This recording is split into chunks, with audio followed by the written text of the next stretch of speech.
Hello everybody, it's Tom LaRosa.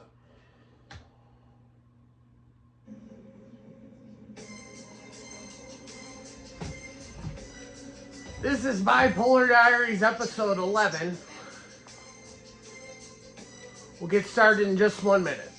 As I walk through the valley of the shadow of death, I take a look at my life and realize it's nothing left. Cause I've been blasting and laughing so long that even my mama thinks that my mind is gone. But I ain't never crossed a man that didn't deserve it.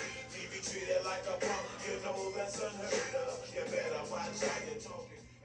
Alright. So I'm going to tell you guys, I already told you part of this story in my episode on demonic possession, mental illness and demonic possession.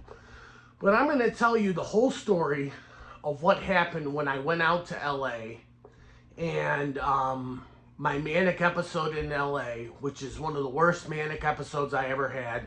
And I'm going to give you some background on what happened and tell you the story of exactly what happened when I was out there. Now, if you don't know, I've mentioned this in other videos.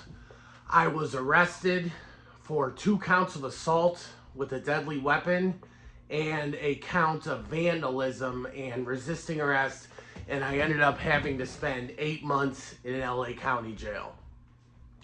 So what happened before that? What led up to that? What exactly happened? How was my experience in jail? And what actually got me out to LA? So, I was living with my parents at the time in LaGrange, Ohio, and my parents were getting ready to sell the house, and I was working. I was working for a company named DCI Solutions. They're a defense contractor. I was working my recruiting business, RML Specialty Group, and I started working for DCI Solutions, which is a defense contractor, and I had a recruiting agreement with them where they agreed to pay me 20% of the candidate's first year's salary for each candidate I placed. So I was living with my parents. I think I was around 33 or 34 years old at the time, and I had gotten kicked out of rehab because I was staying at the Lantern in Cleveland, and I started drinking and using again and got kicked out of there, and I ended up moving back in with my parents for a little while. So I wasn't sober. I was taking Suboxone, which if you don't know what Suboxone is, it's a opiate replacement therapy that they give you Suboxone, and it has both an opiate analgesic, which gives you like a little bit of an opiate buzz, and naltrexone, which is an opiate blocker, so you can't use opiates while you're taking it. The opiates just don't work. If you're on Suboxone and you take like heroin or Percocet or Oxycontin or any type of opiate, the opiate won't affect you because the opiate blocker is in your receptors and it won't do anything. So I was living with my parents and I was drinking quite a bit. I'd go up to the store every morning and buy a 12-pack of like twisted iced teas and drink that, and then go to the store later on in the day and get beer. And I was drinking every morning from the time I woke up to the time I went to bed. But I was working, and I started working and trying to make placements with a company called DCI Solutions. Now, they were the best client I've ever gotten from RML Specialty Group. All their jobs paid from like $200,000 to almost $300,000 a year, and I got 20% of the candidate's first year's salary for each placement I made. So I made a couple placements with them, and I made the biggest placement I've ever made in the history of my recruiting company. I placed a data engineer with DCI Solutions that had an above top secret TSSCI security clearance, which stands for top secret with access to secret compartmentalized information. So these people, when I'm interviewing them on the phone, they can't even legally tell me what they do because they're working on above top secret projects. So I placed a data engineer with DCI Solutions and made a commission check for $54,000 for getting one guy hired there. And then I made another placement with them for another data engineer who I made a split placement with another recruiter through a recruiting network that I was working with at the time, Top Echelon, and made a placement check for $45,000 that I had to split with another recruiter. So I ended up getting like a little over $22,000 for that. So I was doing the best I've ever did with my recruiting company. I think in around 6 months time, I made like 90 grand. And I ended up buying a 2020 Ford F-150 truck and a camper because one of my buddies, his name is Jimmy, he convinced me, and this was partially my idea too, that since I love to travel so much, I should buy a truck and a camper and travel around the United States and stay at campgrounds and stuff, and it would, I'd really be happy doing that because I'd be traveling so much, and I was convinced that it was a good idea, and it sounded like a good idea at the time. So I bought a truck, a Ford F-150, and a camper, and my client, his name is Chris from DCI Solutions, told me about a membership to like a national campground called 1,000 Trails, and I got a membership to 1,000 Trails, which gives you like, you pay like a monthly fee and a startup fee, but then you can stay at campgrounds around the country basically for free. Well, it's included in your membership. So my plan was to stay around Ohio for the summer and to see my son, my 6-year-old son, Dawson. Well, he just turned 7 not long ago. But I was having visits with him at my parents' house. His mom would drop him off for a few hours, like a couple days a week, and I would see him at my parents' house. And so I was seeing my son quite a bit then. But I started to become manic and have a manic episode, and I decided to take off across country to LA. So I stayed in Michigan for a little while, and I was trading stocks. I remember I signed up. I had like 40 grand in the bank left after I had bought the truck and the trailer. I put a $12,000 deposit, $12,000 down payment on the truck, and financed the rest. And I was planning on making monthly payments and building up my credit from doing that. Because over the years, just with all the shit that have had happen to me, my credit score was kind of shitty, and I wanted to build back my credit, so I financed the rest of the truck and was planning on making monthly payments to build my credit and to get a good credit score again so I could eventually buy a house and get a mortgage. So I went up to Michigan, and I stayed in Michigan for a few days, and I was trading stocks, and I started to do pretty well trading stocks. I had like 40 grand in my Robinhood account to play with, and I signed up for a membership in this stock trading group called Virtual Bankers. And Virtual Bankers would give you a short list of stocks each week on Sunday night or Monday morning of stocks that they think would be good investments for like swing trades and day trades. And if you don't know what a swing trade or a day trade is, a day trade is basically when you try to buy a stock in the morning and sell it that same day. So if you buy a stock at $1 and it goes up to $1.50 later that afternoon and you sell it that same day, that's a day trade and you made a 50% return. So if you did that, if you put 40 grand into a stock and bought it at $1 and it went up to $1.50, your 40 grand you would have made 20 grand if you sell it at $1.50 because there would be a 50% return. And a swing trade is basically very similar to a day trade, but you're holding it for like a period of like a couple days. Instead of selling it that day, you hold it for a couple days and then sell it. So these are both short-term stock trading strategies. So I started trading, and I would buy a stock, and then I would make a video and promote and share the video on Wall Street Bets. And it was working pretty well. So I got the truck, I got the camper, I bought like a $1,200 generator to keep in the back of my Ford F-150 to power my camper when it wasn't plugged into electricity at a campground. And I took off to LA because I wanted to try to get into acting. And now, if you don't know my story, that's something I've been interested in for the past, probably going on like 7 or 8 years now. I took acting classes on and off for years from different coaches. And my plan was to go out to LA and to try to find an agent and to get into acting. But I was getting more and more manic as I went out to LA, and I'll tell you some of the stories of some of the shit that happened. So I got out to LA and I was camping at Los Angeles National Park, which is a national park in Los Angeles. And I parked my camper there and I was staying there, and I was going to Venice Beach, and I was smoking marijuana quite frequently and was drinking.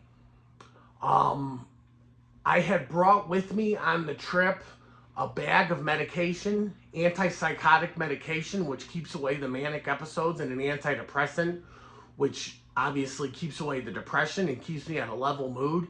But I lost my damn bag of medication at some point. And so I couldn't sleep because I was manic. And during some severe manic episodes, my thoughts race so much and I have so much energy and feel so good that I can't sleep. So I was drinking myself to sleep every night. I was drinking white wine and beer, a lot of beer, a lot of white wine. And I was drinking myself to sleep. And I was going up to Venice Beach and running and exercising and hitting the punching bag. They have, if you're not familiar with Venice Beach, they have a beautiful, beautiful setup there. There's actually a lot of homeless people that live there, but they also have an outdoor gym, Muscle Beach, where Arnold Schwarzenegger and Lou Ferrigno used to work out, like back in the 70s. And they have outdoor punching bags and outdoor, all kinds of outdoor workout equipment. So I was going there and working out. And the one day, I'll just go through some of the stories I had when I was there leading up to the time I got arrested. The one day I met this guy, black guy, and he had a black eye, and he claimed to be a recording artist and said that he owned 3 recording studios. He said he was a sound engineer and owned 3 recording studios. So I started hanging out with him and we started walking around, and he almost got in a fight like 3 times from the time I met him and we were walking around Venice Beach. I had to like break up a fight with him between like him and the bartenders at this bar because he kept on trying to use his different credit cards and they kept on getting declined. And at one point he picked up a chair and threw it at this dude, and this dude was just being a complete idiot. And he took me to one of his recording studios. We had to put in a password and open the gate to get to the recording studio, and I went in there and we were hanging out at his recording studio. The only thing he had to drink there was warm beer, so he gave me a warm beer to drink, and I'm like, dude, this is lame, let's leave, let's go out and do something, let's try to meet some girls or something. So we went out to a strip club, and I ended up leaving him at the strip club because I was just done hanging out with this dude. He was a nutcase, and that's kind of the pot calling the kettle black, because I'm kind of a nutcase too, or was at the time. And I left him at the club and left and never saw him again. But he took me to his studio, and I was smoking a blunt with these guys. They were in one of the recording studio rooms, and I was smoking a blunt with these guys and ended up leaving that dude at the strip club and just going home. Or going to a hotel, and I checked into a hotel and stayed there for the night. But I was getting more and more manic, and I'll lead you to the first time I got arrested, because I got arrested twice in Venice Beach. The first time I had gone back to Los Angeles National Park, and my plan in my head was to go up to Bohemian Grove, because on the way to California, I stopped at Bohemian Grove and made a little documentary there. I think the documentary is still up on YouTube. It's not on this channel though. I'll try to find it sometime and see if it's still up. But I stopped at Bohemian Grove, and if you don't know what Bohemian Grove is, it's like the playground of the Illuminati. It's where they have every year in mid-July, they have the cremation of care ceremony. Alex Jones snuck into Bohemian Grove back in the early 2000s and took footage of the Bohemian Grove, of the cremation of care ceremony. And it's like a really weird, creepy pagan ritual that the elites have there every year. And they actually, I spoke to one of the locals there. He said they actually have rituals there every month.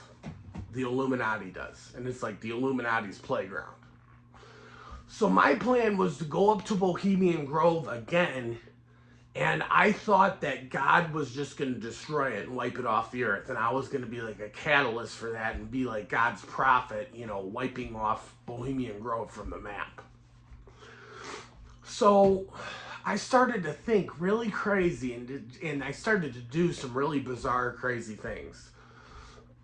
I took out a black pry bar that was used to connect my truck to my camper, and I was pointing it at people like I was pointing a gun at somebody.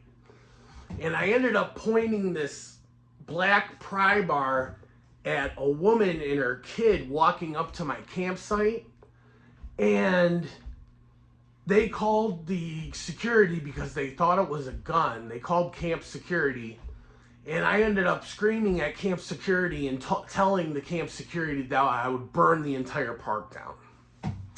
So they called the sheriffs, and I was arrested.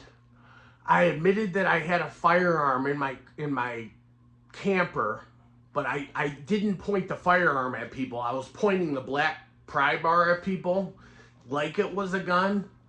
And they asked me if I had any weapons, and I thought they were going to search the vehicle, so I admitted I had a .38 pistol, 6-shooter pistol in my car. And because I have a mental illness and I was pink slipped to the psych ward, if you've ever been to a mental hospital on an involuntary confinement, you're not allowed to possess a firearm. So I got in trouble for illegal possession of a firearm, making terrorist threats because I threatened to burn the place down, to burn the park down to the lady, and for like menacing or something like that. And I got arrested and went to LA County Jail. So they took me to jail, and I was in solitary confinement and had to sleep with no blanket, no pillow, and no mattress on a metal rack with the lights on, and it was like being tortured for 11 days. I was in jail for 11 days, and I got out. I had a public defender, and the public defender told me straight up, he said, your bail might be set to $100,000, and he said, I don't think you're getting out.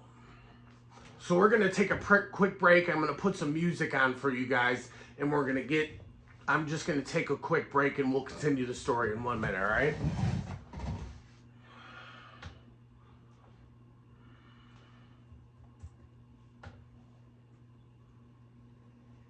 I remember the first time I came here.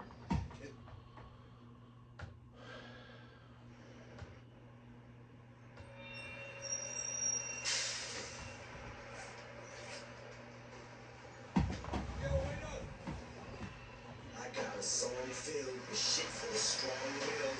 When the world gives you a bad deal, set you off till you scream, piss off, screw you, when it talks to you like you don't belong, or it tells you you're in the wrong field. And something to you might have called a trio, cause a man's torn to you like knock knock with the devil in malevolent as I've ever been. Head is spinning, this medicine screaming, medicine, like a solid ball, like an Allen ball, written should have been. Alright, we're back. Now, where was I? So I went to jail. My public defender said they were going to set my bail at $100,000, but we saw the judge, and I got let off the hook, and she let me out of jail, and I had to go back for court, but they let me out on a OR bond, which is basically getting let out on your own recognizance, and they gave me an ankle monitor. And since I was technically transient or homeless and was living out of a trailer, the only condition of my probation or my OR being let out of jail was I couldn't leave the state of California. And they gave me an ankle monitor to monitor my location to make sure I didn't leave the state of California. So I got let out of jail, and I met this bail bondsman who met me as soon as I got out of the jail, and his name was Nevin Culkin. And Nevin helped me get this guy was a complete lunatic, and he was a psychopath, okay? He claimed that he was one of the actual soldiers in the real life story of Black Hawk Down, and they made the movie of Black Hawk Down about one of the operations he was actually in when he was in the military. He said he was overseas and he was shot numerous times and almost died, and he was hooked up to machines and stuff like that. And this guy hated when I brought up the subject of God. Every time I brought up God, he would say, you know what I think of when I think of God? And he'd point to the sky and he'd say, I think of a crow. And he'd point, and sure enough, there'd be a crow there, like every fucking time, flying overhead. So he helped me to get my truck back and to get my trailer. But the assholes at Los Angeles National Park towed my truck and my trailer, and they ruined the transmission of my truck. So I had to take my truck, and the transmission was shot, and I had to take it into a dealership, and the dealership said they would fix it, okay? So since I didn't have a place to stay, I ended up booking an Airbnb in Torrance. And by this time, I was completely I was still psychotic, and I was still out of my mind. And I thought that I was staying at Eminem's Airbnb, an Airbnb that Eminem owned. And I was staying with this guy. He's still friends with me on Facebook. He might even be watching this video after I make it. His name's William Martin. And this dude was a crystal meth addict. And I didn't smoke any meth with him, but I was smoking a lot of weed, very strong, very potent marijuana, and I was drinking from the time I woke up to the time I went to bed. And I was convinced that I was staying at Eminem's Airbnb, the rapper Eminem, Marshall Mathers. And I was also convinced that Miley Cyrus was in love with me. But, and Miley, if you're watching this, I don't know why you made those videos, about me and stuff like that. If you're still interested, dump this dude you're seeing and get ready to be with me, because I know you'd be much happier with me. And I think we're meant to be together. So I'll give you your time. I'll give you your space. But once you're done, with Max or whatever his name is, break up with him and get with me. But at the time, I was having a delusion of reference that Miley Cyrus's video Malibu was about me, and she wanted to be with me, and I was posting all over on social media. But the crazy thing about this, now fast forward to the end of 2024, Miley Cyrus might have actually been making songs. Miley Cyrus actually has made songs for me, and she has a boyfriend now. I don't know if she watches my videos still or not, but Miley, if you're watching, you broke my heart a little bit, but I'll be ready when you are, okay? Because there's no comparison to you. I want to be with you. And I'm a better man than this Max guy for you. So anyways, I'm staying at this Airbnb, and I have an ankle monitor on. And I start to have the delusion that I'm the Antichrist. I'm reading the book of Revelations. Let's see if I can find my Bible. I'm reading the book of Revelations and reading the Bible, and I start to become convinced in my bipolar psychotic mind that I'm actually the Antichrist. I have a delusion that I'm the Antichrist. And I think that they're going to build a statue of me, and my delusion about being the Antichrist, it's not necessarily that I was an evil person, But my delusion that I was the Antichrist was I was like the left hand of God, and that I was like the judgment of God come upon the earth, and it was my job to give people the 666 mark. The evil people that were going to hell, it was my job to give them the 666 mark. So, long story short, I helped out this homeless lady, and she showed me all these videos of her with all these famous rappers and stuff like that, and I ended up putting her up in a hotel and helping her out for the night. And I was staying at this Airbnb, and I remember we were going out to this bar. I was hanging out with William Martin and riding around bikes with him and stuff like that, and he was smoking like bong hits of crystal meth, and I was hanging out with these dudes. And I started to have the delusion that I was the Antichrist and things like that. And fast forward it to the night I met the homeless girl who I thought was Miley Cyrus. I was walking on the street and texting on my phone, and some girl tricked me into she said that she was Miley Cyrus, and she asked me to send her money. And I ended up sending this fucking girl $2,500, or this guy or this girl on Facebook. I cash apped them $2,500 because they said they were Miley Cyrus and they needed money. Now, Miley Cyrus does not need my money. She's worth like $170 million. She's a multi-millionaire. Why the hell would she be asking me for money? But I was completely out of my mind, and I ended up sending this random person $2,500. And I was walking on the street texting, and I ran into this homeless girl and these two black guys around her. And I don't know what was going on, but this girl said, "I'm here." And I thought it was Miley Cyrus. So I ended up giving this girl my wallet with my debit card and all my cards and my money in it, and my iPhone. I handed it to this girl and just gave it to her because I thought it was Miley Cyrus. And I already told you this in another video, so I won't elaborate on the story anymore here, but she commanded me to attack these two dudes. And the one dude had tattoos covering the entire side of his face. And he might have literally been one of the illegal criminal aliens that the Biden administration led into the United States through the southern border. Who knows? And if I wasn't there, he might have freaking tried to rape this girl or something. These people, the people that they let out of these prisons and let in across the southern border, when they say they emptied their prisons, they're letting in illegal criminals, murderers, rapists, child predators into our country. And that's why there's going to be mass deportations once Trump gets back in office. But this girl commanded me to attack this guy, and I tackled him in the middle of the street and punched him in the face so hard I thought I broke my knuckle. I got up and was shaking my hand. I thought I broke my fucking hand. I hit him in the face so hard. And I'm pretty sure I broke his nose. And then she ordered me to attack another guy. And then a cop came up. He pulled up and he said, "Hey, what are you guys are doing?" This was after the two people I beat up in the street off from the command of this girl. And the girl started talking to the cop. I still had my ankle monitor on and I was in shorts. And I ended up like, I had like her basket full of stuff I was carrying for her and like helping her move, like helping her carry her stuff.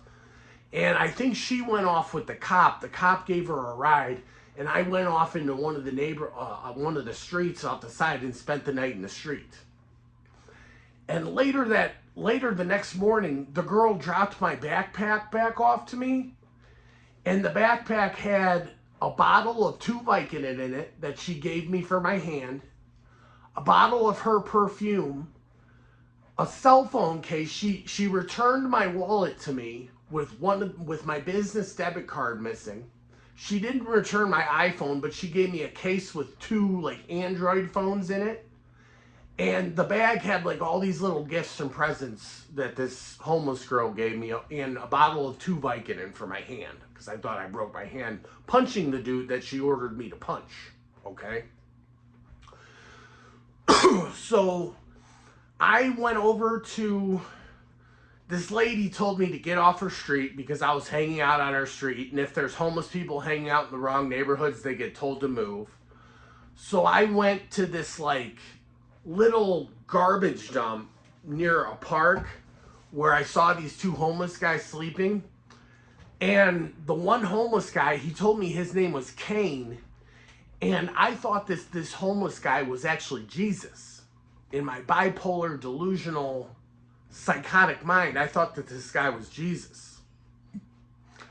So I gave this guy one of my Vicodin, and I gave him some sunscreen, and I went up to the store and bought him some beer, and I was drinking wine.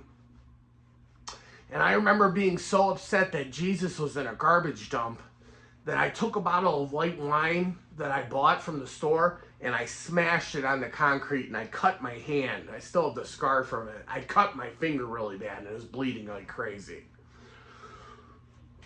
So I went out and I followed this dude and was yelling in the street, like telling people, "This is Jesus, this guy's Jesus, it's Jesus Christ returned right here." And I was like pointing at him and telling all these people, and people were looking at me like I was a fucking raving lunatic, because I was. I thought that this homeless guy named Cain was Jesus, and I was walking around with him barefoot. I had left my backpack with my wallet and all my stuff back at the garbage dump where these homeless guys were hanging out. And I had nothing on me, no money, no phone, no wallet, no nothing. My ID was lost. And I'll just fast forward it up to the time that I got arrested and went to jail. Well, I was wandering the streets with my hand bleeding, my feet were bleeding because I was barefoot. I ended up walking up to a bar, and this short Mexican guy was at a bar, and I was in so much pain from my hand and my feet. I just grabbed a bottle of tequila from behind the bar and literally just like forced myself into this bar and grabbed a bottle of tequila and got on this bike that I stole and was chugging tequila while I was riding a bike. And I was in this neighborhood, and this like good Samaritan gave me a drink out of his hose and helped me rinse my hand and feet off because they were covered in blood. And I'm like, "Can you call 911? Because like my finger was all swelled up." And the cops came and they just started questioning me, and they didn't help me one bit. So I ended up leaving there, and I go to Venice Beach, and these guys, I'm hanging out with these guys on Venice Beach, and they're like helping me. They gave me shoes to wear and a pair of jeans and a shirt to put on, because all I had were the shorts, the swimming trunks that I had. All I had on were swimming trunks and no clothes or no shoes. And so I'm hanging out with this guy, and he commands me to attack two more people who I assaulted on Venice Beach. And I won't get too much into the story of it, but I physically assaulted two more people on Venice Beach. And the one guy saw me do it, and and I ran, and he followed me, and he sprayed me in the eyes with phantom spray. And if you've ever been sprayed in the eyes with phantom spray, it's designed to take down bears. And it hurts even worse than pepper spray. And I was in so much pain from getting sprayed in the eyes that I was running around, and I ran up to this outdoor bar. And I guess I had my shirt off at that time. I ran up to this outdoor bar, and I told the bartender to give me a double shot of Jack Daniels, and they wouldn't do it. So I started taking glasses from on the bar and throwing them at people. And the glasses were shattering. They called the cops. The cops came. I got tased. They shot me with a taser, and I got tased. I remember getting tased and falling on the ground and shaking. And there was like 6 cops surrounding me. They broke my nose, or they hit me in the nose so hard that I had a bloody nose. And they put a spit hood on me, which is basically a black hood that covers your face. And they took me to LA County Jail, and they took my picture, and my face was completely covered in blood. And my eyes were like rolled up in the back of my head. It looked like I got the shit kicked out of me, which I did. So I had to spend some time in jail. I was in jail in Santa Monica, the city that I got arrested in. And I went and saw the public defender. And I told the public defender about my love affair with Miley Cyrus. And he said, okay, that sounds Looney Tunes. And he talked to the judge. And they ordered me to the state mental hospital. Because they determined I was not competent to stand trial. And so then I went to LA County Jail, and they took me to mental health court, and they had me talk to a psychiatrist in mental health court. And I told the psychiatrist that I thought I was the Antichrist, and that and I was literally the left hand of God and the judgment hand of God, and my job was to give people the 666 mark and send them to hell. And I told him that Miley Cyrus was in love with me and making songs for me and stuff like that. And the court psychiatrist determined that I was not competent to stand trial for my criminal charges. And I saw the judge in Hollywood Mental Health Court, and the judge was super kind and super merciful. And the judge said, you have a mental illness. He said, you're going to be able to do anything in this life you want, and the charges are going to be dropped. Because they're very lenient on people with mental illnesses in California. Because I had a mental illness, and there's no way in hell I would have committed those crimes unless I was completely out of my mind. But when I'm on medication, which I am right now, it's very manageable, okay? So I had to spend 8 months in LA County Jail. The first 3 or 4 months, I wasn't allowed to make a phone call. I couldn't call my mom. I couldn't call my parents. I couldn't call my family. They had me in a little like 5 by 10 foot cell with naked. I was naked. I literally didn't have any clothes. All I had was one blanket to use for a blanket and pillow. And I didn't have any reading material, no Bible, no books, no anything, except for a copy of the Daily Bread that was printed in Spanish. And I don't speak Spanish. And the highlight of my day, the highlight of my fucking day would be if this nice guard was passing out dinner trays. I would go up to the window, I'd say, could you give me 2? And sometimes he would give me 2 dinner trays. And the food there was just fucking awful. And there's every gang you could think of in there. There's people with tattoos all over his face. Once I got transferred out of solitary confinement, I was in the general population. And there's dudes in gangs. I didn't get in any fights, but I saw a couple fights. I saw this old, like, gray-haired dude kick the shit out of this young kid. And I was in there, and the guy in the bunk next to me, his name was Dog. That was his nickname, his gang name or whatever. And he had tattoos covering both sides. His whole face was tatted up. His whole body was tatted up. And there are some scary motherfuckers in there, man. For real. But you know what? What doesn't kill you made me stronger. And it made me a stronger person. Because I had to go through all that shit. So I ended up hiring an attorney. I paid $7,500 for this attorney. And once I was in there 8 months, we went to court again. We went in front of the judge, and he got me out after only serving 8 months. And the charges I was facing, 2 counts of assault with a deadly weapon for throwing the glasses, I could have been facing multiple years in prison for this. Like 4 years in prison, 6 years in prison. But because I had a mental illness and because I spent the money and hired a good attorney, they got me off after only serving 8 months. And all this stuff I wrote down in a book, and eventually I'd like to release my book, if I could get somebody to help me write it. But I just wanted to give you, some of the story of what happened when I went out to LA. Now that I'm on medication, my mental illness is very manageable if I'm taking medication for it. And all I have to do is take 2 pills in the morning, 3 pills in the morning, and a pill at night. And it keeps me sane. And I wish I would have discovered this when I was younger, but I just read a saying by Carl Jung, a quote that says, life doesn't begin till you're 40. He said everything else before that is just research. And I feel like that's applicable in my life too, because I'm 37, I'll be 38 in about 2 months. And my life really managing my mental illness and being sober, it's going to really begin this next year or so. And I'm going to start working again. I'm going to be working my recruiting company. I just got a call from an old client of mine a couple days ago, and he wants me to recruit for him again. I'm going to be doing that, and hopefully be making some money and get my life back together. So I hope you enjoyed my story about what happened in Los Angeles. It was the worst manic episode I've ever had in my life. It had catastrophic consequences. I lost my truck. I lost my trailer. I lost all of my worldly possessions that were in my camper. The camper is I don't even know where. The truck, it got sold when I was in county jail. The dealership that I left it at just sold the truck.